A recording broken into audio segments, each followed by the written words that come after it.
Hello and welcome back to City University's Question Time. I'm Alice Key.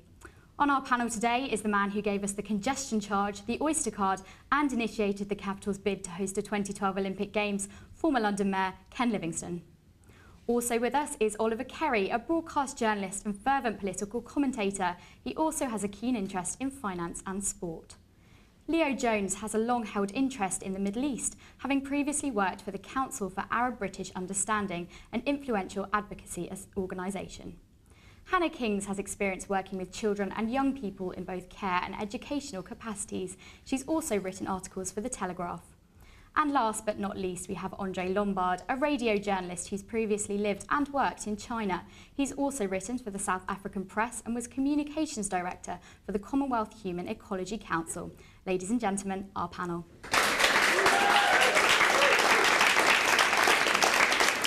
And of course, if you're watching at home and want to join in the conversation on Twitter, we're using the hashtag CityNewsQT. Now for our first question from the audience, Jonathan Law. Miliband again criticised George Osborne after his budget speech for failing to raise the national minimum wage to £7 as he previously promised. Do you think that the national minimum wage has moved from an economic policy to becoming a tool used for political gain? This is the news that the national minimum wage will be increased by 20p an hour to £6.70 from October, the government has announced. But has the national minimum wage become a tool for political gain? Ken? Well, I mean, because the national minimum wage isn't adequate in London, when I was mayor we introduced the living wage, £2 an hour more. And I think the most important thing to remember, if you want the economy to grow strongly, people need money in their pockets to buy things in local goods and good shops and all of that. And therefore, increasing the wages of the poorest, they're not going to invest it in some offshore dodgy bank account. They're going to spend it locally to help create jobs. So yeah, put the minimum wage up. The Low Pay Commission advised that the wages should be, which should rise 2.6% to £2.80. The government has now raised it to £3.30. That's a 20% rise. I'm going to stop you there because I think you've just hit the nail on the head, but I don't think you've realised it. Because you said £2.60 an hour, they've raised it by 20%. £2.60 an hour is not an acceptable wage in 2015 London for anyone to be earning, whether they're apprentices or not. And I think, yes, it has become a politicised issue, but that's because of the Conservative Party. Let's not forget, they lied. They said it was going to be £7 an hour by this budget. Well, it's not. I just want to say that Ed Miliband...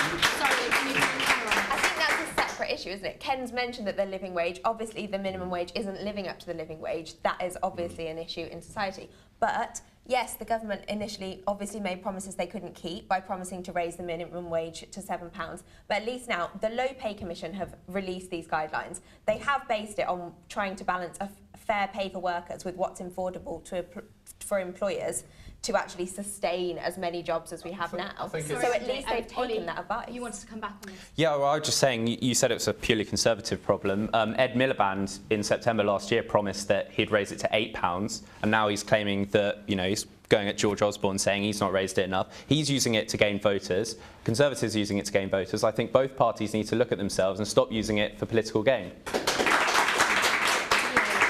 Well, I think, as Ken said, he introduced the living wage, and I think it's fairly conclusive that it's something that works. I mean, absenteeism falls 25%. PwC said the turnover in their business fell from 4% to 1%. So who are the people that are saying we shouldn't raise the wage? They're businesses, and they're lobbying the government because if they increase wage, their margins fall, which makes their profits fall, and at the end of the day, they care more about profits than they do about people. Yet another historical child abuse case is featured prominently in the news this week. Do the panel think the authorities are handling these cases effectively? This refers to allegations that police in the 1980s covered up evidence suggesting that MP Cyril Smith and other prominent public figures were involved in a paedophile ring. Hannah, you've got experience working with children in care. What are your views on this? I think what we need here is one cohesive inquiry that actually digs down into actively searching for the cover-ups that have happened. At the moment, we seem to be waiting for whistleblowers to gradually come to the fore, and we've got all these disparate inquiries that are going on. There's little communication between them, so we can't understand the extent of the problem and the extent of individuals' involvement. The officers in the 80s trial into Cyril Smith were threatened with action under the Official Secrets Act if they spoke out about evidence. Today, the Home Affairs Select Committee have come out asking for anonymity for suspects of sexual abuse. Well, it seems that the upper echelons of these authorities have already got that because the public aren't even being told about the crimes that have been committed. Well, my maiden speech in Parliament, I raised the Kincora Boys' Home scandal, where eventually the social workers who were abusing the boys there went to prison. But all the great and the good, the judges in Northern Ireland, the members of the Northern Ireland Parliament, they were never revealed, never exposed. However much I tried to raise it, just the Tory government then under Thatcher just stonewalled and stonewalled. Now, there is going to be an inquiry into it. And there was another one. I was given details about a senior civil servant in Whitehall who was a paedophile. I named him Prime Minister's questions to Thatcher.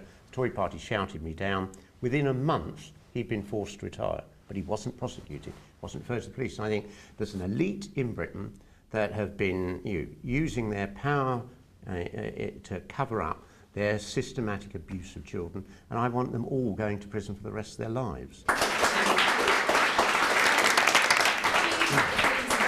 Need a complete overhaul. Well, I mean, I agree with Ken there. The problem is so endemic that there's been 114 documents that pertain to child abuse in the 1980s cabinets. Now, they have either been lost or destroyed between 1979 and 1998. That's absolutely disgraceful. Now, the cover-up is still going on now. The government, when the NSPCC chairman, who filed a report recently, when he tried to find documents that are rumoured to be in the Cabinet Office that are now, which are locked, he tried to ask the government departments if he could see these documents. The government departments actually told him that they didn't know about these documents when they actually do have them.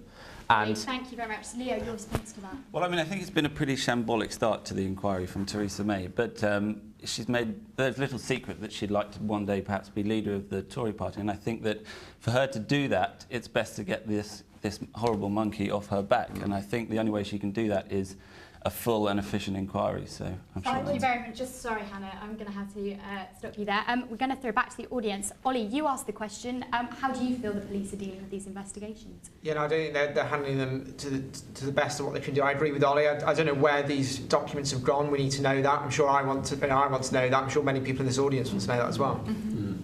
Thank you very much, your panel. Let's move on to our next question, which comes from Hazel Morgan. With Benjamin Netanyahu re-elected as Israeli president, is hope for a Palestinian state dead? This week, the right-wing Likud party won a surprise victory in Israel's election, despite Mr. Netanyahu vowing not to allow the creation of a Palestinian state. Leo, as someone who has a long-held interest in the politics of the Middle East, where does this leave peace talks? Well, it's funny, Hazel, isn't it? I mean, because one day he's saying that there should be no Palestinian state, then he wins the election and he says there should be. So, I mean, what should we believe? Well, I mean, what we should believe is that Netanyahu won a pretty resounding 30 seats on the basis of some pretty contemptible electioneering, saying things like the Arabs are being bussed in to vote. So that's one thing that we should believe. The next thing we should believe is he's more likely to form a further right coalition with someone like the Jewish Home Party, who've made it their manifesto pledge to make Israel stretch from the Mediterranean Sea to the Jordan River. So I think anybody who really cares about the Palestinian cause should be deeply worried about the election results. Well, I've been unhappy about the idea of a Palestinian and a Jewish state. We would all have been appalled if in South Africa they'd said the way out of this is a white state and a black state, side by side. The shocking thing, I think there's only 6 schools in Israel where there are Jewish and Arab children learning together.